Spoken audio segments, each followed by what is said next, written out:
चलिए आइए देखते हैं ब्रेक्स लॉ। ब्रेक्स लॉ क्या पढ़ना जरूरी है सर? बिल्कुल हाँ, जी हाँ, बिल्कुल जरूरी है ना। आइए देखते हैं ब्रेक्स लॉ क्या कहा था इन्होंने, इनका प्रूफ है ना। अभी थोड़ी देर पहले पढ़ के आए हम लोग, बताया भी था 2d sin theta equal to n lambda. वही देखते हैं। तो ये एटम्स के लेयर बनाते हैं, फर्स्ट लेयर, सेकंड लेयर और ये थर्ड लेयर, है ना। ये एटम्स हैं, इसके बीच में क्रिस्टल की लेयर होती हैं, उसके मिड में एटम्स, है ना। ये सेकंड लेयर में एटम्स। फील लेके पढ़ना है, फील एकदम। जब तक ब्रेक्स नहीं समझेंगे तो फील कैसे आएगा क्या हुआ था, है ना। ये तो ये 3 लेयर बना दी है आपके लिए, और ये इसके बीच में एटम्स हैं, क्रिस्टल की लेयर होती हैं। और किसकी बात कर रहे हैं यहाँ पर? निकल क्रिस्टल की। किसकी बात कर रहे हैं बेटा? निकल क्रिस्टल की बात कर रहे हैं। तो क्रिस्टल की लेयर होती है, लेयर के मिड में क्या होता है? एटम्स। ठीक है। अब बात करते हैं कि जैसे यहां से एक वेव आई और रिफ्लेक्ट होकर चली गई, ये इंसिडेंट वेव। इंसिडेंट मतलब हिंदी में लिखें? हाँ भाई, हिंदी की रिकॉर्डिंग चल रही है तो हिंदी में लिखना पड़ेगा। आपतित इलेक्ट्रॉन की बात कर दें यहां पर, और ये परावर्तित इलेक्ट्रॉन। ठीक है।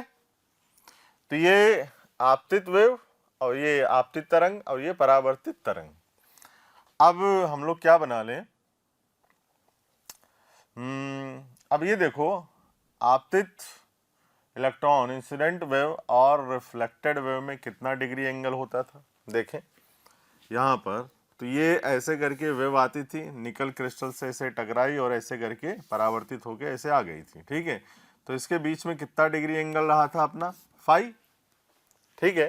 तो आपतित ये इंसिडेंट था, इंसिडेंट इलेक्ट्रॉन, और ये रिफ्लेक्टेड इलेक्ट्रॉन, दोनों के मिड में कितना डिग्री एंगल रहा? 5।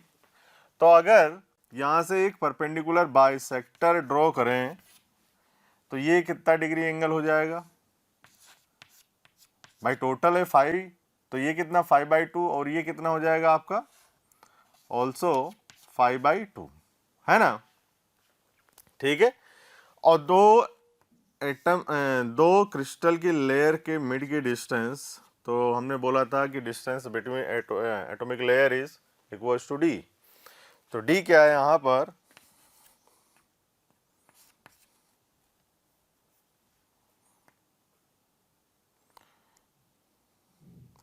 डिस्टेंस बिटवीन एटॉमिक लेयर, मतलब परमाणुिक परत के मध्य की दूरी। लिख लेना, परमाणुिक परत के मध्य की दूरी, डिस्टेंस बिटवीन एटॉमिक लेयर। ठीक है। और एक चीज और हमने बात की थी थीटा की, तो थीटा आपका ये रहा, और थीटा किसकी बात की थी? Distance angle between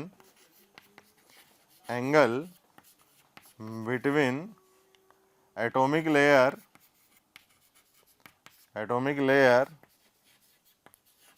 and incident wave. Angle between atomic layer and incident wave, तो ये थीटा बना आपका। क्लियर है। अब मैं यहां से एक और वेव लाऊं, फिर हम लोग आगे बढ़ें। और ये रिफ्लेक्ट होके गई,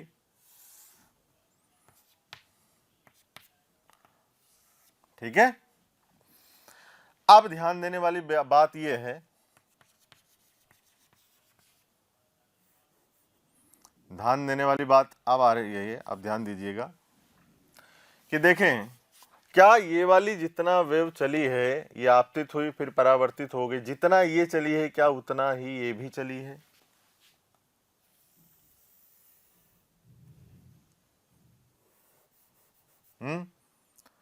हाँ भाइयों, ध्यान दीजिएगा, मैं क्वेश्चन क्या पूछ रहा हूं आपसे कि क्या जितना ये वाली वेव चली है क्या उतना ही ये वाली चली है? नहीं सर, ये वाली कुछ ज़्यादा चली है। तो कहाँ से कहाँ तक? देखो, अगर मैं इस पर एक लंब डाल दूं, दूसरी चौक लेके, येलो येलो डर्टी फेलो, ये एक लंब डाल दूं ये यहाँ पर, तो जितना ये यहाँ से लेकर यहाँ तक चली है उतना ही ये यहाँ से लेकर यहाँ तक चली है। क्लियर? और जितना ये यहाँ से ऐसे गई है उतना ही ये यहाँ से गई है। इसका मतलब ये पार्ट और ये दूरी ज्यादा चली है ना? तो इन दोनों तरंगों के मध्य क्या है? पाथांतर। और आपको पता है पाथ डिफरेंस होगा तभी इंटरफेरेंस होगा, है या नहीं? तो पाथ डिफरेंस से ही क्या निकलेगा? इंटरफेरेंस। मतलब कि पाथ डिफरेंस से क्या होगा? इंटरफेरेंस। तो ये वाली डिस्टेंस कितनी है? डी। अब देखें, हॉरिजॉन्टल से अगर ये वाला एंगल बन रहा है थीटा, तो ये वाला भी एंगल क्या बनेगा बेटा? थीटा। तो ये वाला जो एंगल है ये कितना होगा? 90 माइनस थीटा। तो इसको बनाए कहाँ? जगह तो है नहीं। तो एक काम मैं करूं, इसको मैं नीचे लिख देता हूं, लेकिन आप लोग साथ में बनाएं। ये एंगल होगा भाई, ये वाली वर्टिकल लाइन, ऊर्ध्वाधर लाइन और क्षैतिज लाइन में कितना डिग्री एंगल? 90 डिग्री। इसमें कितना डिग्री है? थीटा। तो 90 माइनस थीटा ये वाला कोण हुआ, है या नहीं बात? अब आपको पता है कि डी डिस्टेंस है, तो इसके भी मध्य की दूरी कितनी होगी? डी, है ना? तो मैं यहाँ पे पॉइंट बना दूं आपके लिए कि ये है आपका ए पॉइंट, ये है बी पॉइंट और ये है कि सी पॉइंट, है कि नहीं? क्लियर है बात? तो यहां से आपको देखना पड़ेगा दोनों इलेक्ट्रॉनिक जो दोनों तरंगे हैं उनके मध्य पाथांतर कितना है। ठीक है? अब यहां पर मैं लिखूं इन या दोनों तरंगों के मध्य पथांतर, ये डेल्टा एक्स कितना होगा आपके पास? A B plus B C, A B plus B C. अब A B plus B C अगर निकाल लो तो अपना काम हो जाएगा यहाँ से, है कि नहीं? तो ये दूरी डी है, ये कोण है 90 माइनस थीटा। तो अगर इसका एक घटक इस लाइन पर लोगे तो कितना हो जाएगा? D cos 90 minus theta. और ऐसा ही एक कोण इधर भी बनेगा, तो इसका भी एक घटक लोगे बीसी वाले के लिए तो ये आ जाएगा आपके पास डी कोस 90 माइनस थीटा। तो अगर यहाँ पर बात करूँ मैं ए बी की, तो ए बी आ जाएगा आपके पास D cos 90 minus theta. B C की बात कर लें तो यहाँ से आ जाएगा डी कोस 90 माइनस थीटा। अब इन दोनों को उठा के यहाँ डाल दो, तो डेल्टा एक्स इक्वल टू आएगा आपके पास डी कोस 90 माइनस थीटा। और अगर यहाँ से और सॉल्व आउट, चलो कोई बात नहीं, यहाँ नहीं, यहीं कर लेते हैं, plus D cos 90 minus theta. तो कोस 90 माइनस थीटा क्या होता है? Sine theta. तो ये भी कितना हो जाएगा? Sine theta. और डेल्टा एक्स इक्वल टू अब आपके पास आ जाएगा 2d sine theta, 2d sine theta. Clear है? सो फॉर संपोषी व्यतिकरण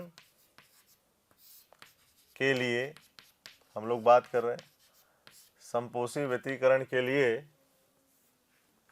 क्या होता है आपके पास, delta x equals to lambda 2 lambda 3 lambda 4 lambda N lambda. तो डेल्टा एक्स इक्वल टू अगर एन टाइम्स की बात करें तो एन लेमडा। तो ये इक्वेशन नंबर आपकी रही 1 और ये इक्वेशन नंबर क्या रही 2। तो समीकरण 1 तथा समीकरण 2 से ये आपको पता भी तो चलना चाहिए ना कि कैसे करके इंटरफेरेंस हुआ, इलेक्ट्रॉन ने तरंग प्रकृति दर्शाई अपनी, है ना। तो यहाँ से समीकरण 1 तथा समीकरण 2 से यह आ जाएगा आपके पास 2d sine theta equals to n lambda. This is Bragg's law, जो मैंने बताया था वही निकल के आ गया। ठीक है, ब्रेग्स लॉ। अब आपको पता चल गया कि इंटरफेरेंस हो रहा है रे बाबा, इंटरफेरेंस हो रहा है। चलिए अब इसकी आगे की बात करते हैं। तो for nickel crystal, for nickel crystal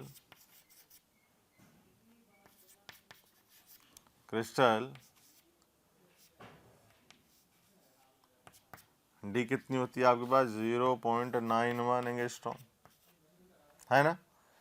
तो यहाँ से निकल क्रिस्टल की हम लोग बात कर रहे हैं। जैसे यहाँ पर किसके एटम्स की बात की थी, कौन से क्रिस्टल की बात की थी, लेयर की, हम लोगों ने निकल क्रिस्टल के लेयर की बात की थी यहाँ पर। अब यहाँ से जो चर्चा करने जाएंगे हम लोग, और हमने निकाल लिया क्या, ब्रेग्स लॉ को प्रूफ कर दिया। अब ब्रेग्स लॉ प्रूफ करने के बाद क्या करेंगे हम लोग, अब चर्चा करेंगे कि क्या जो इलेक्ट्रॉन तरंग प्रकृति दर्शा रहा है अपनी, क्या वास्तव में जो उसके तरंग दैर्घ्य है वो तरंग प्रकृति दर्शाएगी, उसकी बात कर रहे हैं हम लोग। देखें तो ये आ गया आपके पास निकल क्रिस्टल की बात करें, d equal to 0.91 angstrom, distance between atomic layer. आइए चर्चा करते हैं। तो पहले मैं बात करने जा रहा हूं कि जो यहाँ से ये एंगल है, ये कोण है, यहाँ से यहाँ 90 डिग्री, तो थीटा प्लस 5/2 बराबर कितना हो जाएगा, 90 डिग्री। तो theta plus 5/2 equals to 90 degree. ठीक है, तो अगर आप देखें मैक्सिमम इलेक्ट्रॉन की इंटेंसिटी, चाहे एक इलेक्ट्रॉन की बात करो चाहे कई सारे इलेक्ट्रॉन की बात करो, मैक्सिमम इंटेंसिटी कहाँ मिली थी, 50 डिग्री पर। कहाँ मिली थी भाई, 50 डिग्री पर। ठीक है, तो कंस्ट्रक्टिव इंटरफेरेंस, संपोषी व्यतिकरण कहाँ मिला था, कितने डिग्री पर, व्यतिकरण जो प्रकीर्णन कोण आया था कितने डिग्री पर,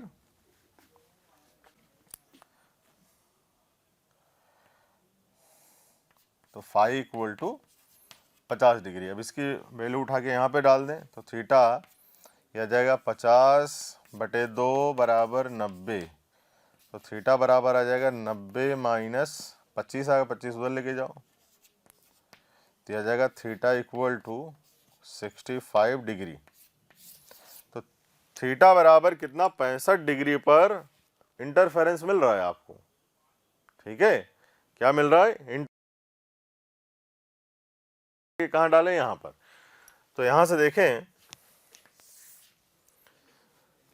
2 × 0.91 इंटू साइन 65, और हम लोग किसके लिए ले लें कि कौन से ऑर्डर के लिए, फर्स्ट मैक्सिमा, फॉर फर्स्ट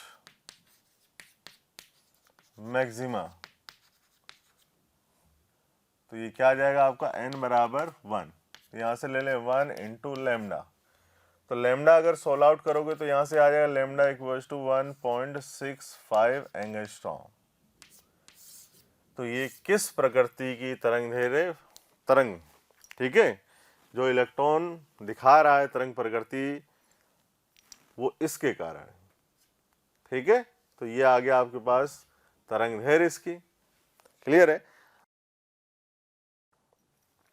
अब हम लोग चलते हैं कि जो डी ब्रोय साहब ने अपनी परिकल्पना में बताया था कि सभी गतिमान जो वस्तुएं हैं तरंग प्रकृति दर्शाएंगी, लेकिन बाद में निकल के आया कि इलेक्ट्रॉन ही जो मैसिव पार्टिकल हैं वो तरंग प्रकृति दर्शा नहीं रहे हैं, सिर्फ और सिर्फ छोटे कण इलेक्ट्रॉन की चर्चा चल रही है यहाँ पर।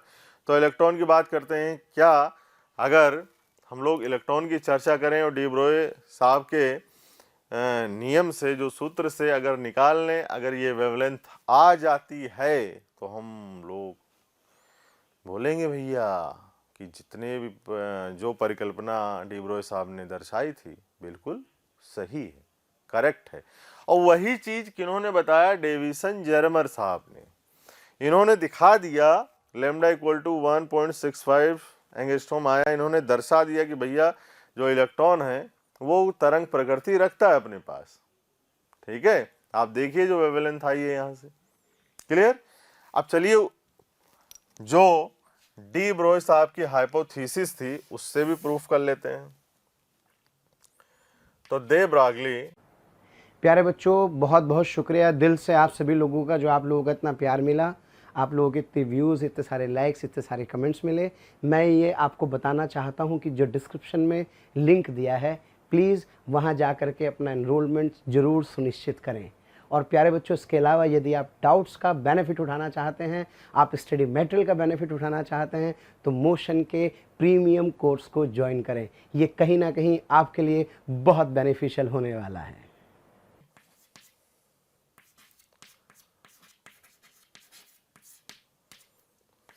कि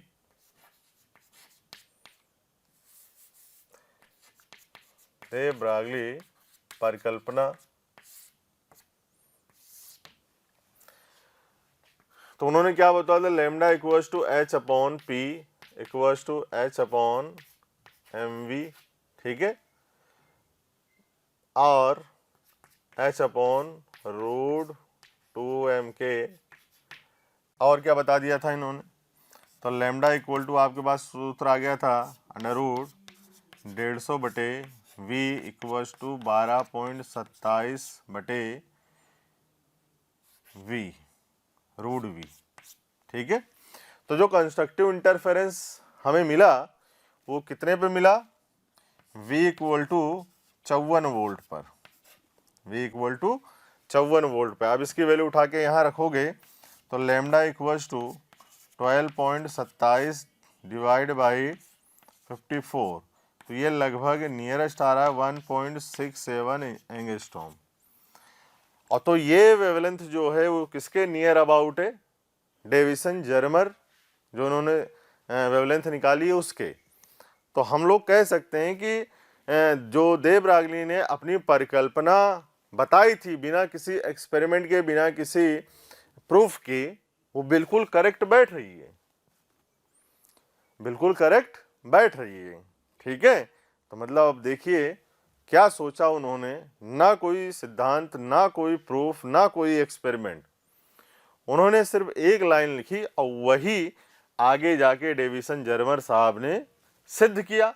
तो इनकी जो वेवलेंथ थी और जो इनका एक्सपेरिमेंटल वैल्यू आई, ये कौन सी वैल्यू आई? प्रायोगिक। ये भाई प्रायोगिक वैल्यू है, प्रायोगिक मान। ठीक है, ये बिल्कुल एक्सपेरिमेंटल है जो वेवलेंथ आई है। ठीक है, कि इलेक्ट्रॉन कौन सी प्रकृति दर्शाएगा? तरंग प्रकृति, इंटरफेरेंस। ठीक है, तो वही दे ब्रागली की परिकल्पना से भी निकल के आया कि भाई ये जो तरंग दैर्घ्य है वो लगभग डेविसन जर्मर की प्रायोगिक मान के बराबर आ रही है। तो मेरी भी परिकल्पना बिल्कुल सही है। तो वीडियो पॉज करें और इसको लिखें, और कुछ कुछ पॉइंट मैं आपके लिए लिख के ला रहा हूँ सामने। सिर्फ आपको लिखना है, सारी चीज़ें मैंने आपको पहले ही एडवांस में बता दी है। ठीक है, जैसे बता दिया आपको कि अभी इलेक्ट्रॉन की बात हो रही थी, है ना, सब स्टार्टिंग में इलेक्ट्रॉन की बात हुई, लेकिन तरंग प्रकृति प्रोटॉन ने भी दिखा दिया, न्यूट्रॉन ने भी दिखा दिया, एटम्स ने भी दिखा दिया, और बड़े पार्टिकल आयोडीन ने भी दिखा दिया है। क्लियर है? अभी 1980 में आयोडीन ने भी दिखा दिया बड़ा पार्टिकल होता है ना। तो वही लिखने जा रहा हूं, आपको सारी चीजें बता दी है, सिर्फ आपको रजिस्टर पे आपके कॉपी में लिखना है नोट्स के लिए। बाकी ये सारी चीजें हैं ये डेविसन जर्मर साहब का एक्सपेरिमेंट, वेवलेंथ निकली 1.65 एंगस्ट्रॉम। डी ब्रोय साहब की जो परिकल्पना थी उसके नियर अबाउट आ रहा है। अतः यह सिद्ध हो गया कि जो छोटे कण हैं वो अपने पास तरंग प्रकृति रखते हैं। क्लियर? हमने दिखा भी दिया ब्रेग्स लॉ से इंटरफेरेंस हुआ, इंटरफेरेंस कंस्ट्रक्टिव इंटरफेरेंस रहा, जहां पर जो पीक था, जो श्रृंग था, वो इंटेंसिटी का जो श्रृंग था, इलेक्ट्रॉन की तीव्रता का जो श्रृंग था, वो 54 वोल्ट पर और 50 डिग्री पर ज़्यादा था। तो वहीं हमने बोला कि वहां पर क्या होगा, संपोषी व्यतिकरण। पूरा कैलकुलेशन करते रहे और सारी वैल्यू एक्सपेरिमेंटल रूप से सिद्ध हुई। ठीक है, तो वीडियो पॉज करें, इसको पूरा लिख लें बेटा। ठीक है, पूरा बता दिया इसमें। चलिए, जिनकी अभी चर्चा कर रहा था मैं, प्रयोग यह दर्शाता है कि दे ब्रागली परिकल्पना इलेक्ट्रॉन जैसे कणों के लिए सही सिद्ध हुई। आपको बता दिया कि भाई कि इलेक्ट्रॉन के बाद प्रोटॉन की भी चर्चा हुई, न्यूट्रॉन की भी चर्चा हुई और एटम्स भी। सभी ने क्या दर्शाया? सभी ने विवर्तन दर्शा दिया, मतलब सभी तरंग प्रकृति के हैं, यह दर्शा दिया उन्होंने। सेकंड पॉइंट बताया, बाद में यही प्रयोग प्रोटॉन न्यूट्रॉन परमाणु पर भी किए गए, इन्होंने भी विवर्तन दर्शाया। प्रायोगिक रूप से आयोडीन ने भी विवर्तन दर्शा दिया, जो पड़ा पार्टिकल है, यही बात बताया था। और नोट डाल के मैंने कुछ पॉइंट लिखे हैं। एक समय पर एक इलेक्ट्रॉन का प्रकीर्णन भी डेविसन जर्मर का प्रयोग सही हुआ। जो मैंने बताया था कि पहले एक बीम निकाली थी हम लोगों ने, एक्सेलरेटेड, त्वरित, जो धन विभव दिया, उससे एक बीम निकली, कई सारे इलेक्ट्रॉन आए, वो पुंज था कई सारे इलेक्ट्रॉनों का, वो निकल क्रिस्टल पे पड़े और क्रिस्टल पे पड़ने के बाद सीधे संसूचक में इकट्ठे किए गए। गैल्वेनोमीटर से हमने धारा मापी, धारा हमें जब ज़्यादा लगी तो वहीं बोला इंटेंसिटी इलेक्ट्रॉन की ज़्यादा है, ज़्यादा इलेक्ट्रॉन आए। और जहाँ पर ज़्यादा इलेक्ट्रॉन आए वहीं पर हमने बोला कंस्ट्रक्टिव इंटरफेरेंस है, जो कि हमें काफ़ी अच्छा मिला था 54 वोल्ट और 50 डिग्री प्रकीर्णन कोण पर, है ना। लेकिन बाद में चलो ठीक है, कई सारे पार्टिकल आए, कई सारे इलेक्ट्रॉन आए, उसकी चर्चा हो गई, हर जगह मिले। जो स्केल था आपका, इस जगह भी मिल रहे थे, यहाँ भी मिल रहे थे, यहाँ भी मिल रहे थे, यहाँ भी, यहाँ भी, यहाँ भी, किसी एक जगह पर अधिकतम थे। लेकिन जब एक इलेक्ट्रॉन की बात हुई, वो काफ़ी इंपॉर्टेंट बात थी। एक इलेक्ट्रॉन किसी एक ही जगह है, मतलब कि जैसे मान लीजिए ये चौक है, जैसे लाइट है, अब लाइट पूरे कमरे में आ रही है, तो वो तरंग प्रकृति दर्शा रही है कि हर जगह है। लेकिन अब जैसे चौक की बात करूँ, ये सिर्फ एक जगह है, पूरे कमरे में ये चौक नहीं है। फिर बोलेंगे हमें, भाई इसी जगह है ना, मेरे हाथ में ही तो है, आप अपने बगल में देखो, नजर आएगी क्या? नहीं आएगी ना, यही नजर आएगी। तो जब एक इलेक्ट्रॉन की मैंने बात की, जब डेविसन जर्मर साहब का एक्सपेरिमेंट में मैं बता रहा था आपको, तो वहां पर एक इलेक्ट्रॉन की बात की थी। तो जब एक इलेक्ट्रॉन की बात की थी तो वो पूरे स्केल में इलेक्ट्रॉन मिल रहा था आपको। किसी एक जगह इंटेंसिटी, तीव्रता ज्यादा थी, लेकिन मिल हर जगह रहा था, इलेक्ट्रॉन हर जगह मिल रहा था, तीव्रता कम थी, एक जगह पे तीव्रता ज्यादा थी 54 वोल्ट 50 डिग्री पर। उसके अलावा हर जगह इंटेंसिटी थी, कम थी, मिल तो रहा था। ये इंपॉर्टेंट था। यही क्या है, तरंग प्रकृति हर जगह मिल रहा है, लाइट हर जगह है, वहां भी अच्छे से दिखाई पड़ रहा है, इधर भी, इधर भी, इधर पीछे। यही तो तरंग प्रकृति है कि एक इलेक्ट्रॉन के लिए भी सही सिद्ध हुई। एक इलेक्ट्रॉन भी तरंग का संयोजन है, तरंगों का संयोजन है। तरंगों, अच्छा लगेगा। बाद में इलेक्ट्रॉन पुंज ने भी यंग दी स्लिट प्रयोग भी दर्शाया, है ना, ये बाद की बात है, उन्होंने यंग दी स्लिट भी प्रयोग दर्शा दिया। तो यहां पर अब मैटर वेव्स का एंड होता है। एक चीज बची है, हाइजेनबर्ग अनिश्चितता सिद्धांत, उसको मैं लास्ट में लूंगा, है ना, थोड़ा सा है, ज्यादा डिटेल में है नहीं अपने पास, थोड़ा सा है, उसको बता दिया जाएगा, है ना। अब हम लोग इसके क्वेश्चंस करने जा रहे हैं, कई सारे लास्ट ईयर आए हुए क्वेश्चंस करेंगे, अच्छे क्वेश्चंस भी करेंगे। तो आप वीडियो पोस्ट करें, इसको लिखें, फिर हम लोग स्टार्ट करते हैं। चलिए, तो चलिए बच्चों, ये क्वेश्चन है हमारे पास, प्रीवियस ईयर में आया हुआ क्वेश्चन है, एक पैराग्राफ पूरा आया था इसी के ऊपर। हमसे क्या बोला गया, अधिकतम के लिए पूछा गया है फॉर मैक्सिमा के लिए 4 ऑप्शन दिए गए हैं, तो कौन सा करेक्ट होगा। और पैराग्राफ टाइप क्वेश्चन था, यदि d इक्वल टू इतना है, आई इंसिडेंट एंगल, ये है अपना आई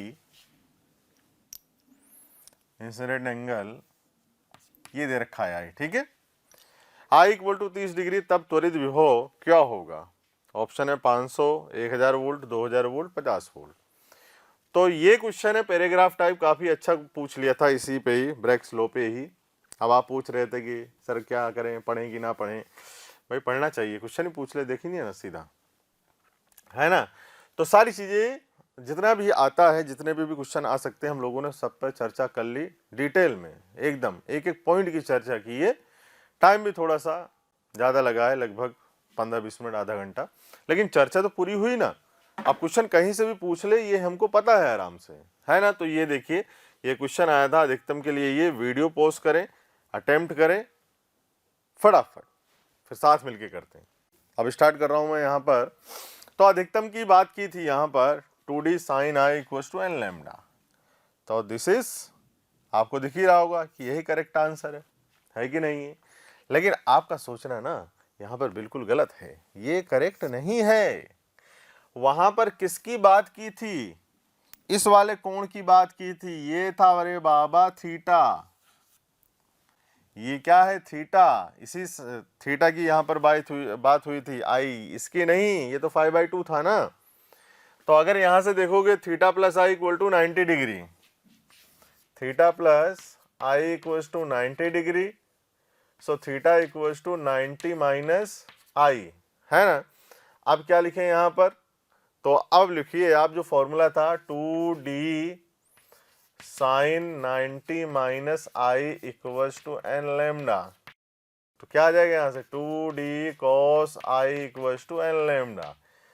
इतनी छोटी सी बात, और जिन बच्चों को डायरेक्ट याद था फॉर्मूला यही होता है 2d sine theta equals to 2d sine i equal to n lambda, खड़ाक आंसर गलत। जबकि आंसर क्या था, बी। ऐसे क्वेश्चन में क्या कंफ्यूजन कर दिया जाता है, होते बहुत सिंपल हैं, और इसीलिए कहा जाता है कि सावधानी हटी दुर्घटना घटी। क्वेश्चन को समझिए आराम से, फिर अटेम्प्ट करिए। आइए हम लोग सेकंड क्वेश्चन पे चलें। डी हमें इतना दिया हुआ है, आई इतना दिया हुआ है, तब त्वरित विभव हमसे पूछ रहा है। तो आइए इसको भी करें हम लोग। ये फर्स्ट क्वेश्चन था अपने पास, ये सेकंड क्वेश्चन का सॉल्यूशन। देखिए बहुत इजी है, कंसेप्ट इजी है पूरा। तो अब फॉर्मूला तो यही आ गया हमारे पास, तो 2d cos i equals to n lambda. For constructive interference, मतलब समपोषी व्यतिकरण के लिए क्या होना चाहिए, first order maxima n equal to 1। तो देखें यहाँ से 2 इंटू डी कितना है 1 एंगस्ट्रॉम, इंटू कॉस आई की वैल्यू कितनी है 30 डिग्री, इक्वल्स टू क्या है n लैम्डा, तो 1 इंटू लैम्डा। अब यहीं से लैम्डा तो हमें पता नहीं है और विभव हमें निकालना है। तो डी ब्रोय जो दे ब्रागली साहब की परिकल्पना थी वो भी लगभग सही सिद्ध हुई थी। तो इन्हीं की परिकल्पना से हम लोग फॉर्मूला निकाल लेते हैं। कितना आएगा आपके पास, ये आ जाएगा कितना, lambda equals to root of 150 upon v. यही था हमारे पास फॉर्मूला ना। अब इसी फॉर्मूले को यहाँ उठा के यहाँ रख दें, तो यह आ जाएगा 2 इंटू रूट 3/2, और यह आ जाएगा रूट 150 अपॉन वी। तो 2 से 2 कैंसिल आउट, दोनों तरफ स्क्वायर कर दो, तो यह आ जाएगा v इक्वल्स टू 150/3, है ना। रूट हट जाएगा, v इधर आ जाएगा, तो इससे यह 3×5=15, तो ये आ जाएगा 50 वोल्ट। तो दिस इज करेक्ट आंसर। तो आइए ये देखिए 50 वोल्ट यहाँ है, तो डी ऑप्शन इज करेक्ट। तो ऐसे करके सिंपल क्वेश्चन है ना। चलिए इसे लिखिए, फिर एक नया क्वेश्चन और लेते हैं हम लोग फटाफट।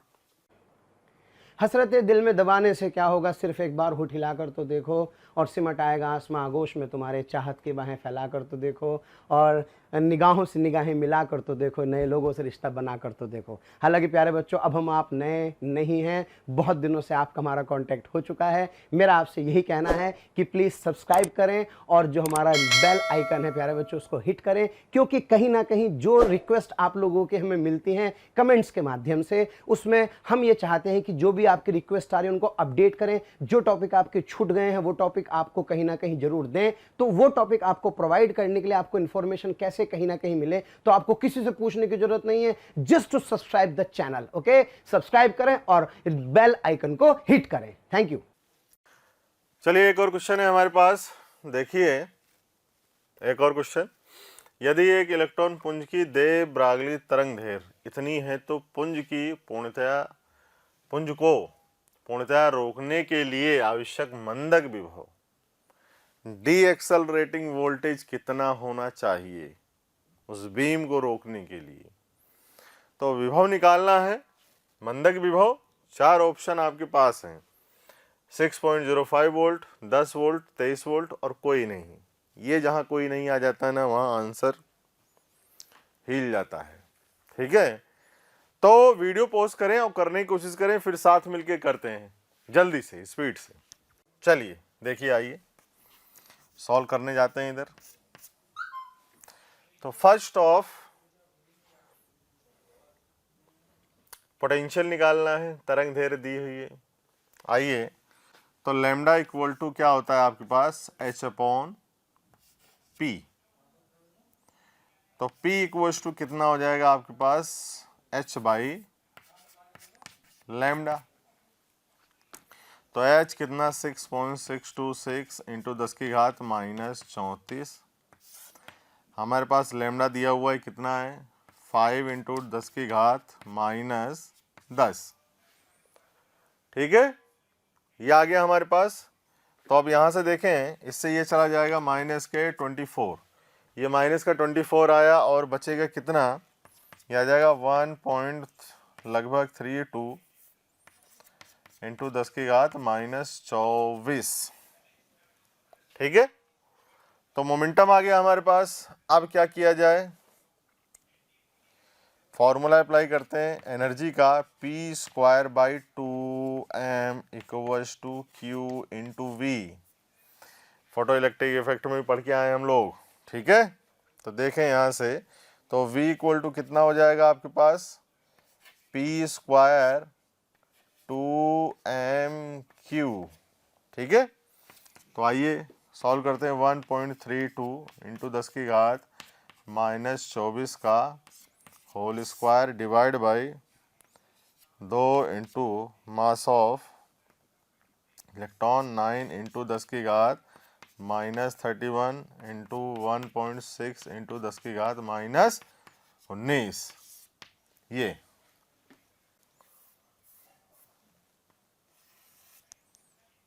ठीक है।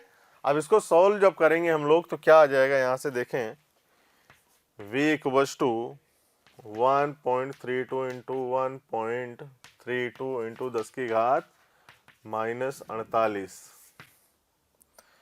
और 18 इंटू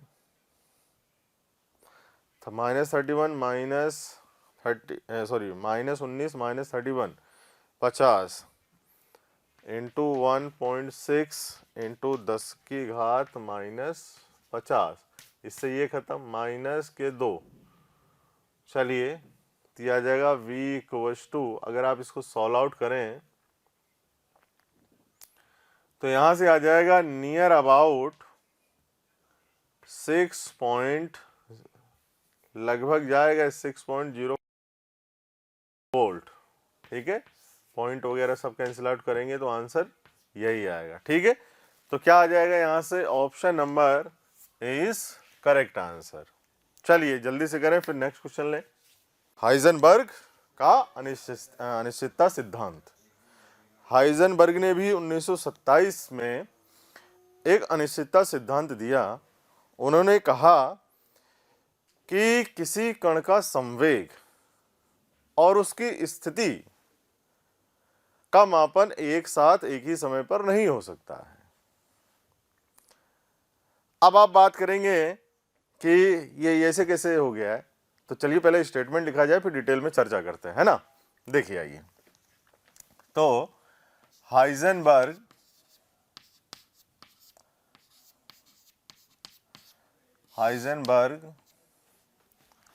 का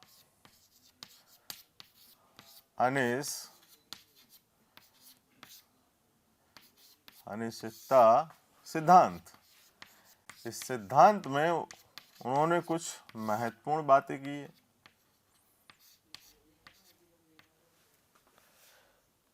तो इन्हीं बातों से निकलता है इलेक्ट्रॉन किस ऑर्बिट में चक्कर लगाता है, अनुमान से बताया जाएगा, है ना। तो हाइजेनबर्ग का अनिश्चितता सिद्धांत, अब इन्होंने क्या कहा, इन्होंने कहा इस सिद्धांत के अनुसार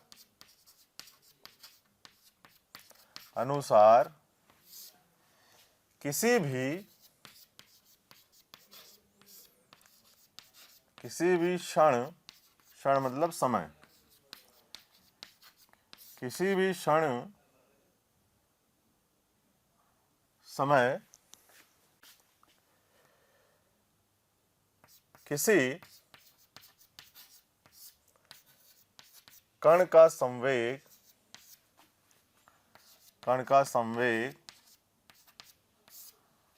व उसकी स्थिति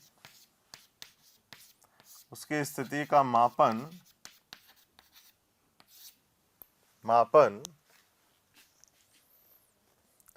किसी कण का संवेग व उसकी स्थिति का मापन एक साथ यथार्थता पूर्वक या यथार्थपूर्ण रूप से नहीं किया जा सकता है।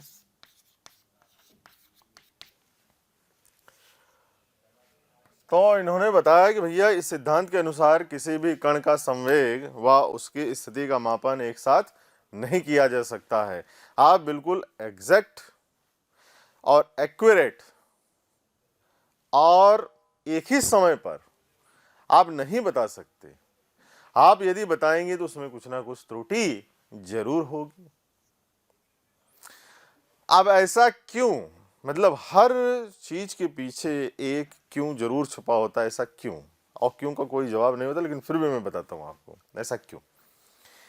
कि जैसे मान लीजिए कोई पार्टिकल अगर चल रहा है, कोई वस्तु अगर चल रही है, जैसे मैं मान लो चल रहा हूं ऐसे करके, अब मैं बोलूं हर सेकंड पे मैं आपसे अपनी स्थिति का मापन करवाता हूं, ठीक है। मैं जैसे ही स्टार्ट करूंगा चलना, आपको बताना है, मतलब कि जैसे मैं 1 मीटर 2 मीटर, है ना। तो देखिए और बताइए कि स्थिति क्या रहेगी, बताइए बताइए बताइए बताइए। तो कहने का मतलब, चलो मेरी वेलोसिटी तो इतनी नहीं है, आप वैसे ही बोल देंगे सर आपकी जो स्थिति है वो 1 मीटर या हाफ मीटर है ना। जैसे मैंने एक पैर रखा तो 1 मीटर चला मैं, या हाफ मीटर चला, आप बता देंगे उसके लिए, ठीक है। लेकिन जैसे ये तो बड़े पार्टिकल की बात हुई ना, लेकिन फिर भी अगर मान लो मैं 5 मीटर पर सेकेंड या 10 मीटर पर सेकेंड की स्पीड से मैं मूव करूंगा, तो आप एग्जैक्ट मेरी स्थिति नहीं बता सकते, है ना। नहीं बता सकते कि कौन सी स्थिति में थे आप, मेरी पोजीशन नहीं बता सकते उस समय। मेरी पोजीशन बताने के लिए आपको मुझे रोकना पड़ेगा। जैसे हम कोई पार्टिकल मूव कर रहा है, उसको रेस्ट पे लाते ही उसकी स्थिति निकाल देते थे, पर रेस्ट पे तो लाना पड़ेगा, तभी तो पोजीशन बता पाओगे। या यदि आप मेरी पोजीशन बता रहे हो तो मेरी वेलोसिटी नहीं बता पाओगे उस टाइम, है ना। ऐसा ही एक कहावत भी है, हाइजेनबर्ग किसी पहाड़ी क्षेत्र में घूमने के लिए गए, उनको पुलिस वाले ने पकड़ लिया कि भैया बताओ इतनी तेज गाड़ी क्यों चला रहे हो, कितने से चला रहे हो। उन्होंने बताया कि भाई अगर मैं आपको अपनी वेलोसिटी बताऊंगा तो मैं आपको अपनी स्थिति नहीं बता पाऊंगा कि मैं कहाँ था एग्जैक्ट, कि मैं कहाँ से आया, कहाँ था और कैसे आया। ठीक, तो कुल मिला के कहानी ये है कि ये जो सिद्धांत है ये छोटे पार्टिकल के लिए लागू हुआ, सूक्ष्म कणों के लिए, माइक्रोस्कोपिक पार्टिकल के लिए लागू हुआ। जैसे इलेक्ट्रॉन, इलेक्ट्रॉन जब ऑर्बिट में चक्कर लगा रहा है उसके पास खुद की वेलोसिटी है 10⁻⁶, चर्चा की है यहाँ पर कि उसके पास वेलोसिटी है भैया 10⁻⁶ मीटर पर सेकेंड की। वो पर्टिकुलर ऑर्बिट में घूम रहा है, अब उसकी स्थिति बताना है आपको। ये ऑर्बिट भी बिल्कुल एग्जैक्ट जो बताई गई है वो लगभग में है कि इसी ऑर्बिट में चक्कर लगा रहा होगा, है ये जरूरी नहीं है। ठीक है, तो अब बताया गया कि इसके लगभग जो स्पीड है 10⁻⁶ मीटर पर सेकेंड है। अब जैसे आप मापोगे, चलो मैंने टॉप पॉइंट पर रखा, जैसे आपने बोला ओ इतनी पे फट इतने पे निकला, और जैसे आप यहां पहुंचे ना आप निकले, फिर यहां पहुंचे, फिर इधर, तो आप एग्जैक्ट एक ही समय पर उसकी स्थिति बता नहीं सकते, ये हाइजेनबर्ग ने कहा। ठीक है, तो उसके वेलोसिटी से मतलब निकला संवेग, मतलब एक ही दिशा में आप संवेग और स्थितियों का पता एक साथ नहीं लगा सकते। क्यों? मैंने बताया आपको कि अगर आपको उसको वेलोसिटी, अगर पोजीशन पता करनी तो आपको उसको रेस्ट पर पहले ना लाना पड़ेगा। अब आपको पता है इलेक्ट्रॉन रेस्ट पर नहीं आएगा भाई, छोटे कण की बात हुई थी इसमें, तो इलेक्ट्रॉन भाई उसके बाद खुद की वेलोसिटी हो, क्यों रुकेगा? जैसे मान लो मैं इस चौक को अगर फोर्स लगाऊं, इसको मूव कराऊं, तो मैं अपोजिट डायरेक्शन में फोर्स लगा के रोक सकता हूं। तो मैंने चलाया ना इसको, वो तो ऑलरेडी चले जा रहा है, चले जा रहा है, चले जा रहा है, उसको रोकना पॉसिबल नहीं है। तो अब जब रोक नहीं पाएंगे तो पोजीशन पता कैसे लगाएंगे? तो एग्जैक्ट, एक्यूरेट और at a time, fix time interval पर हम पता नहीं लगा सकते। लगभग आप बता लीजिए, इन्होंने बोला कि लगभग हम बता पाएंगे, लगभग आप बताइए कि हाँ लगभग अगर इलेक्ट्रॉन बोला जाए ऊपर होगा तो हाँ मतलब लगभग इसकी वेलोसिटी इतनी है, इसका मोमेंटम इतना है, इसकी पोजीशन ये रही होगी लगभग। तो मतलब कुछ ना कुछ त्रुटि जरूर होगी, मतलब बता पाएंगे आप लेकिन त्रुटि पूर्वक, है ना, कुछ ना कुछ त्रुटि जरूर रहेगी। जैसे मान लीजिए चले तो आप बता दो कि हाँ सर चले होंगे 1 मीटर या लगभग 1 मीटर चले होंगे, लगभग 1 मीटर, एग्जैक्ट 1 मीटर नहीं। क्लियर है? तो यही हाइजेनबर्ग ने कहा कि भाई इस सिद्धांत के अनुसार किसी भी क्षण समय किसी कण का संवेग व उसकी स्थिति का मापन एक साथ यथार्थपूर्ण रूप से नहीं किया जा सकता है। ठीक है, अब जैसे यहां पर अगर हम लोग चर्चा करें कि कोई कण है, कोई कण है और वो तरंग प्रकृति रखता है अपने पास, ठीक है, तो वो कौन सा कण होगा? सूक्ष्म कण होगा, और वो किस स्थिति में होगा? गतिमान स्थिति में होगा। तो उसका जो मापन होगा एक ही समय पर, एक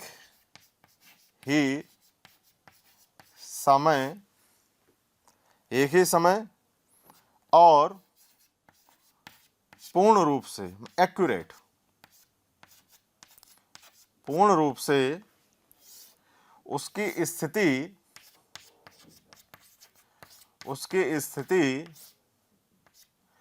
और संवेग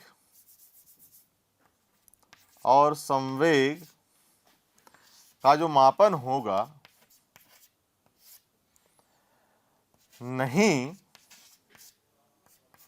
किया जा सकता, नहीं किया जा सकता है। ठीक है, कहने का मतलब जो कण है तरंग प्रकृति अपने पास रखते हैं वो कण कौन से हैं? सूक्ष्म है और गतिमान अवस्था में, तो उसका एक ही समय पर पूर्ण रूप से उसकी स्थिति और संवेग का मापन नहीं किया जा सकता है। क्लियर है? अब अगर मान लीजिए आपको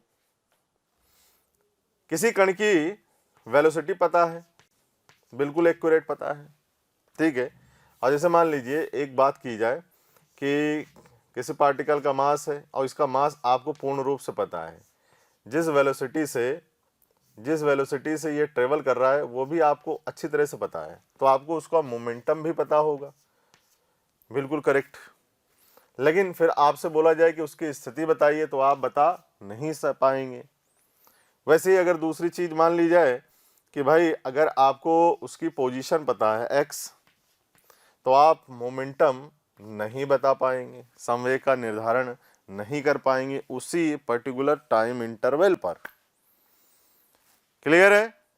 तो यहां से मैं एक बार और बता दूं, ये जो नियम था ये सूक्ष्म कणों के लिए लागू हुआ था, बड़े वस्तुओं के लिए ये नियम लागू नहीं हुआ था, क्योंकि उनका द्रव्यमान होता है,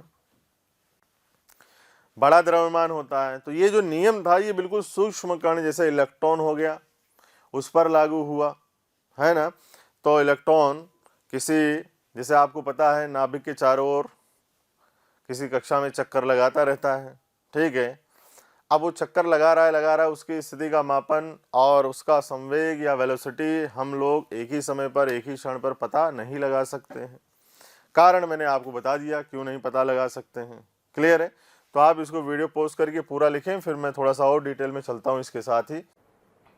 प्यारे बच्चों, आपको वीडियो अगर पसंद आ रहे हैं तो प्लीज़ लाइक करें, शेयर करें और साथ ही साथ उन ज़रूरतमंद बच्चों को इसके बारे में ज़रूर इन्फॉर्मेशन दें जिनको इसकी कहीं ना कहीं आवश्यकता है। मैं जानता हूं आपका दिल बहुत अच्छा है, आप भी दूसरों के बारे में शायद उतना ही सोचते हैं जितना ये मोशन की टीम सोच रही होगी। तो प्यारे बच्चों, इसलिए इन लेक्चर्स के जो भी लिंक्स हैं वो अपने फ्रेंड्स के साथ ज़रूर शेयर करें। विश्वास कीजिए, जितने ज़्यादा लोग जुड़ेंगे उतना ज़्यादा आप लोगों का प्यार, स्नेह, लाइक और कमेंट्स के माध्यम से हमें प्राप्त होगा, जिससे मोशन की टीम मोटिवेटेड होगी और हम लोग दिन रात बहुत ऊर्जा के साथ प्यारे बच्चों आपके साथ काम करेंगे।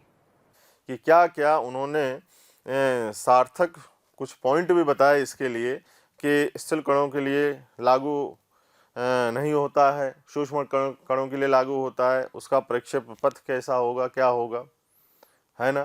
तो सही गाई सारी चीज़ें बताई, लेकिन आप इसको वीडियो पोस्ट करके उतारिए, फिर आगे बढ़ते।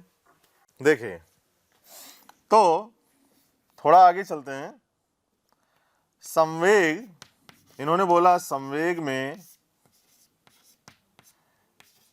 जो मापन त्रुटि होगी उसको बताया इन्होंने, भैया वो डेल्टा पी होगी। इस स्थिति में मापन जो त्रुटि होगी उसको इन्होंने बताया डेल्टा एक्स है, और बताया इन्होंने कि जो delta P into delta x का जो गुणज है उसका न्यूनतम जो मान है वो बराबर होगा h/4 पाई की। जो इन दोनों के गुणज का मान आएगा मिनिमम, मतलब न्यूनतम जो मान आएगा वो इसके बराबर आएगा, इससे कम आने वाला नहीं है। हाँ, इससे ज़्यादा आ सकता है लेकिन कम नहीं आएगा। तो डेल्टा पी डेल्टा एक्स जो है वो ग्रेटर देन और इक्वल टू h/4 पाई आएगा।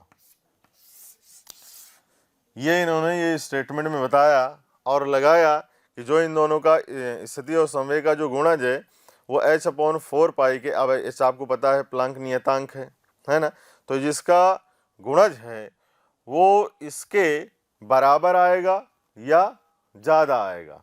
क्लियर है? अब यदि बोला जाए कि भाई आपको क्या पता है, इसमें इसकी वेलोसिटी पता है, बिल्कुल एक्यूरेट। अब इसका द्रव्यमान भी पता है आपको, बिल्कुल एक्यूरेट। तो आपको इसका संवेग भी पता होगा, तो आपको इसका क्या पता होगा बेटा, संवेग भी पता होगा। अगर बिल्कुल एक्यूरेट पता है तो आपको पता है कि जो इसके संवेग के मापन में जो त्रुटि आएगी उसका मान क्या होगा, 0। भाई एक्यूरेट पता है तो मापन में कोई त्रुटि आने वाली नहीं है। आपने कोई भी ऐसे मापक यंत्र लगाया जिससे आपने बिल्कुल एक्यूरेट नाप लिया कि भैया वेलोसिटी इतनी है, मतलब बिल्कुल फिक्स इतनी वेलोसिटी है, इतना इसका द्रव्यमान है और तो इतना इसका संवेग होगा, कोई त्रुटि है ही नहीं, डेल्टा पी इक्वल्स टू 0, है ना। तो संवेग में मापन त्रुटि, जो मापन त्रुटि है वो क्या हो गई, 0। तो कहने का मतलब डेल्टा पी इक्वल्स टू 0। तब इसी फॉर्मूले में वैल्यू उठा के रखते हैं तो देखिए क्या चमत्कार होता है। तो यहाँ से आ जाएगा delta P dot delta X is greater than और इक्वल टू एच अपॉन 4 पाई। सो स्थिति में त्रुटि निकाल रहे हैं हम लोग, स्थिति का पता लगा रहे हैं। तो ग्रेटर देन और equal to H upon 4 pi delta p. अब लेकिन डेल्टा पी का मान क्या है यहाँ से, 0। तो अगर आप इसको 0 करते हैं तो देखिए 1/0 अनंत। इस स्थिति में जो त्रुटि है वो क्या आई आपके पास, अनंत। अनंत त्रुटियां हैं भाई, अनंत। फॉर्मूले ने बता दिया। तो इसीलिए उन्होंने कहा कि भैया अनिश्चितता सिद्धांत के अनुसार किसी कण की स्थिति और संवेग का मापन एक ही समय एक ही क्षण पर आप बिल्कुल एक्यूरेट नहीं कर सकते, लगभग करिए, त्रुटि रूप में करिए, लगभग एग्जैक्ट एक ही समय पर नहीं कर सकते। ठीक है। दूसरी अगर मैं बात बताऊं आपके लिए कि अगर इस स्थिति में आपको किसी कण की स्थिति बिल्कुल एग्जैक्ट पता है तो स्थिति में जो मापन त्रुटि होगी वो क्या मिले आपको, 0। भाई जो त्रुटि है वो क्या होगी, 0। बिल्कुल स्थिति पता है आपको कि 1 मीटर है कि 5 मीटर पे कि 10 मीटर पर है वस्तु, कोई कण। तो स्थिति में त्रुटि, जो मापन त्रुटि है वो क्या हो गई, 0 आपके पास। तो संवेग का निर्धारण करते हैं तो delta P dot delta X is greater than equal to H upon 4 pi. तो delta X is greater than और equal to H upon 4 pi delta P. और डेल्टा पी क्या हो गया, 0। Sorry, delta X, delta P तो यहाँ निकालना है भाई। तो यहाँ से डेल्टा एक्स क्या हो गया, 0। तो संवेग में जो मापन त्रुटि आई कितनी आई भाई, अनंत। ये है अनंत, अनंत त्रुटियों का घर। क्लियर है। तो यही बात निकल के आई कि जो इसका पूर्ण गुणज है वो बराबर होगा और ज्यादा होगा h अपॉन 4 पाई की। क्लियर है। आप बता सकते हैं त्रुटिपूर्ण में लगभग, आप बता सकते हैं किसी कण की स्थिति की लगभग 1 मीटर पर की लगभग 10 मीटर पर है। संवेग बता सकते हैं लगभग में, पूर्ण रूप से एग्जैक्ट एक्यूरेट आप नहीं बता सकते, इसका ध्यान रखिए आप। ठीक है, यही सिद्धांत इन्होंने कहा था। अब इन्होंने कुछ पॉइंट भी बताए इसमें। अब पॉइंट की चर्चा करते हैं तो वीडियो पॉज करके आप इसको लिख लीजिए, आगे बढ़ते हैं हम लोग। आप कुछ ये महत्वपूर्ण बिंदु हैं आपके पास, अनिश्चितता सिद्धांत के महत्वपूर्ण बिंदु। तो ये पॉइंट लिख दिए हैं, टाइम ज़्यादा लगता है इसलिए पहले लिख दिया गया। ठीक है। तो फर्स्ट पॉइंट क्या बोल रहा है आपसे, अनिश्चितता सिद्धांत गतिमान वस्तु के पथ व प्रक्षेप पथ को निर्धारित करने के लिए उपयोग किया जाता है। ठीक है, फर्स्ट पॉइंट ये है। सेकेंड पॉइंट, गतिमान वस्तु का अनिश्चितता पथ, गतिमान वस्तु का निश्चित पथ विभिन्न स्थितियों में उसकी स्थिति और वेग से पता चलता है। क्लियर है। थर्ड पॉइंट है आपके पास, यदि किसी वस्तु की स्थिति, उसका वेग, उस पर लगने वाला बल किसी समय पर पता चल जाए तो हम पता लगा सकते हैं कि अब वो कहाँ होगा। मतलब अगर 3 चीजें आपको पता पड़ जाए तो आप पता लगा पाएंगे कि वो कहाँ हो सकता है। एक्यूरेट नहीं बता सकते हैं, मतलब कहाँ होगा ये पता लगा सकते हैं, किस जगह होगा। जैसे मान लो मैं यहाँ हूँ तो मैं कितने उस पर हूँ एग्जैक्ट नहीं, हाँ ये बता सकते हो आप उस जगह होंगे, इस कमरे में होंगे। नेक्स्ट, अनिश्चितता सिद्धांत सूक्ष्म कणों के लिए लागू होता है, मैंने आपको बता दिया। ये सारे पॉइंट की चर्चा हम कर चुके हैं इसलिए इसको ज़्यादा डिटेल में नहीं चल रहे हैं। देखिए मैंने पहले बता दिया आपको, सूक्ष्म कणों के लिए होता है, स्थूल कणों के लिए नहीं। स्थूल कणों के लिए बोल सकते हैं लेकिन उनका द्रव्यमान बहुत ज़्यादा होता है ना। जैसे नेक्स्ट पॉइंट बताया, स्थित कणों का आकार बड़ा होने के कारण इनकी स्थितियों में अनिश्चितता नगण्य होती है, मतलब नेग्लिजिबल टाइप, है ना। द्रव्यमान अधिक होने के कारण संवेग में अनिश्चितता भी नगण्य होती है, ये वाली चीज़। अतः स्थूल कणों में अनिश्चितता का सिद्धांत प्रेक्षित नहीं होता है। किन कणों के लिए होता है? सूक्ष्म कणों के लिए, छोटे पार्टिकल के लिए, जैसे इलेक्ट्रॉन है उसके लिए, है ना। तो ये रहा आपके पास हाइजेनबर्ग की अनिश्चितता सिद्धांत के ये जो पॉइंट हैं आपको कहीं कहीं मिलेंगे, लेकिन थ्योरेटिकल क्वेश्चन के लिए आपको इन पॉइंट्स को अच्छी तरह से आपको आना चाहिए। थ्योरेटिकल क्वेश्चन पूछा जा सकता है, मतलब आपको स्टेटमेंट हर जगह हर बुक में मिलेगा कि भाई एक ही टाइम पर किसी कण की स्थिति व संवेग का मापन एक ही दिशा में नहीं किया जा सकता है, पूर्ण रूप से यथार्थपूर्वक नहीं किया जा सकता। ये लाइन तो हर जगह मिलेगी आपको। ये जो पॉइंट्स हैं ये कहीं कहीं आपको मिलेंगे, तो इन पॉइंट्स को ध्यान में रखें। थ्योरेटिकल क्वेश्चन अगर मान लीजिए आता है तो इन्हीं पॉइंट से आपका क्लियर हो जाएगा। तो वीडियो पॉज करके इसको लिख लें, फिर चलिए आप 2-3 क्वेश्चन कर लेते हैं इसको। और ये जो है आपके पास चैप्टर द्रव्य की दैत्य प्रकृति, इसको समाप्त करते हैं। आते हैं एटॉमिक फिजिक्स पर, परमाणु भौतिक पर स्टार्ट करते हैं उसको। चलिए फटाफट लिखिए, फिर क्वेश्चन कर लेते हैं इसके। चलिए तो क्वेश्चन है हमारे पास, एक इलेक्ट्रॉन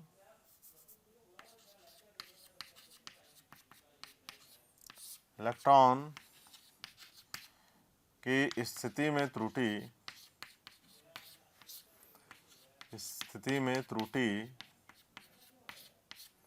1.1 एंगस्ट्रॉम है, तो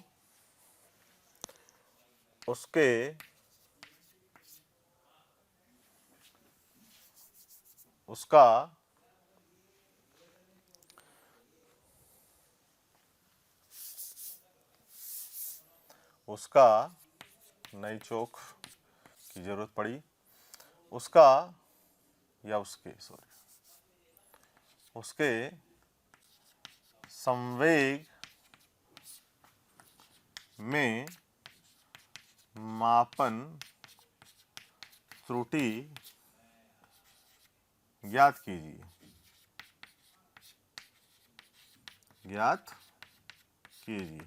तो अगर आप निकाल सकते हैं तो वीडियो पॉज करके निकालिए, फिर हम लोग साथ मिलकर इस क्वेश्चन करते हैं। इजी क्वेश्चन है, कोई ज़्यादा टफ नहीं है, ठीक है। फॉर्मूला याद रखें, एक ही फॉर्मूला है, इसके अलावा कोई फॉर्मूला नहीं। तो निकालिए, फिर साथ मिलकर करते हैं। हो गया भाई, चलिए साथ मिलकर करते हैं। तो क्या बता रहा है आपको? डेल्टा एक्स की वैल्यू आपको बता दी इन्होंने, कितना? 1.1 एंगस्ट्रॉम, 1.1 इंटू 10⁻⁻10 मीटर, ठीक। देन इसके बाद आपसे क्या पूछ रहा है कि संवेग में त्रुटि बताएं। तो आइए हम लोग फॉर्मूला इस्तेमाल करते हैं, delta x dot delta p equal to या ग्रेटर देन इक्वल टू ले लेते हैं h/4 पाई, ठीक है। अब h क्या है? प्लांक नियतांक। तो यहाँ पर संवेग में जो मापन त्रुटि आएगी वो 6.626, ये प्लांक नियतांक का मान होता है, -34 डिवाइडेड बाय 4 इंटू 3.14, पाई की वैल्यू 3.14 इंटू डेल्टा एक्स जो आपको दिया हुआ है 1.1 इंटू 10⁻⁻10, -10 से ये जाएगा -24, ठीक है। अब आप इसको सॉल्व आउट करेंगे यहाँ से, तो यहाँ से जो वैल्यू आएगी उसकी आएगी 0.47 इंटू 10⁻24 किलोग्राम मीटर पर सेकेंड। चलिए, तो ये रहा आपके पास इसका आंसर। होप आपका भी यही आंसर आया होगा, ठीक है। अब नेक्स्ट क्वेश्चन लेते हैं, इसको वीडियो पॉज कर लें, लिख लें इसको, नेक्स्ट क्वेश्चन लेते हैं हम लोग। चलिए आइए एक और क्वेश्चन करते हैं हम लोग। यदि एक इलेक्ट्रॉन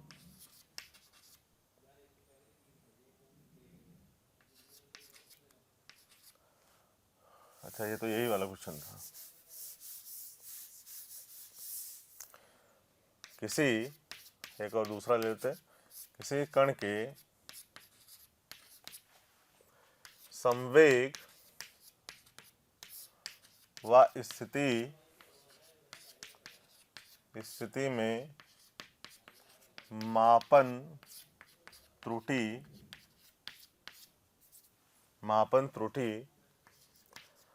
समान है तो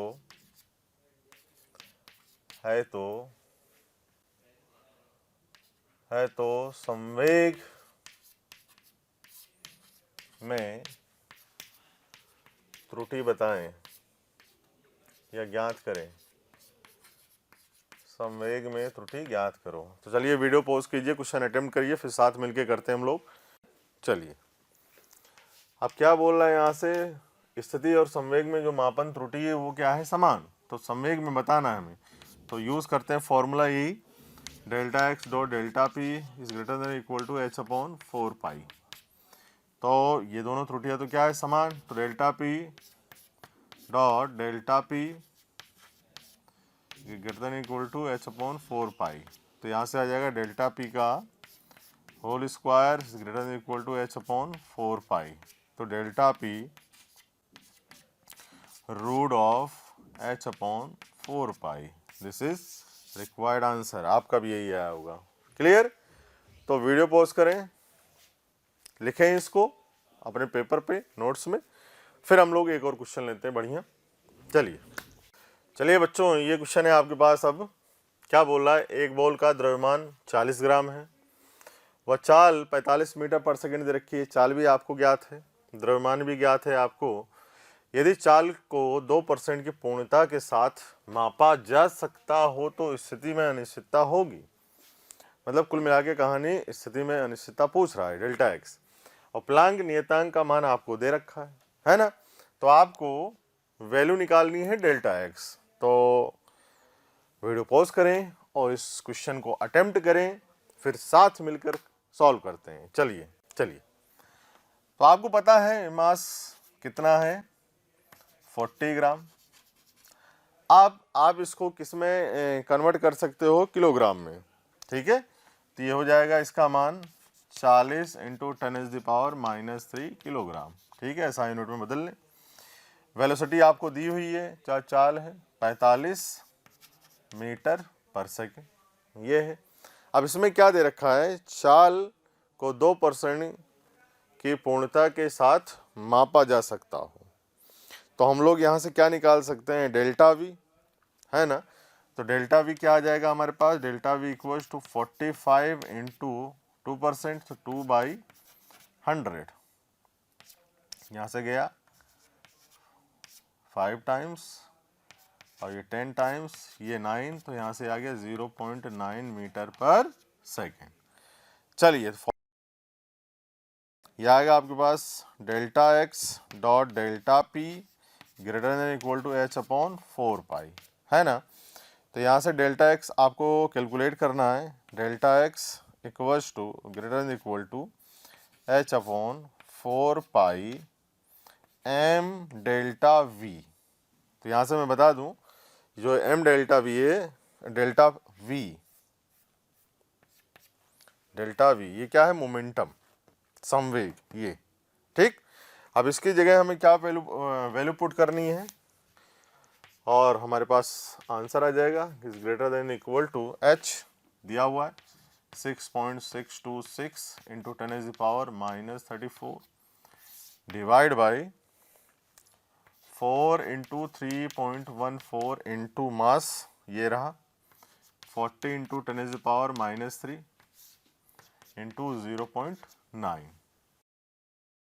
अब यदि आप इसको सॉल्व करते हैं तो आएगा आपका आंसर 1.33 इंटू 10⁻³ मीटर।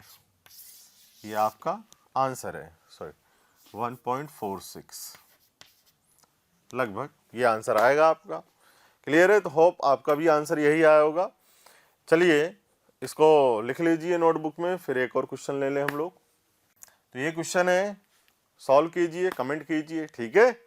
और इसी के साथ हमारा चैप्टर होता है समाप्त।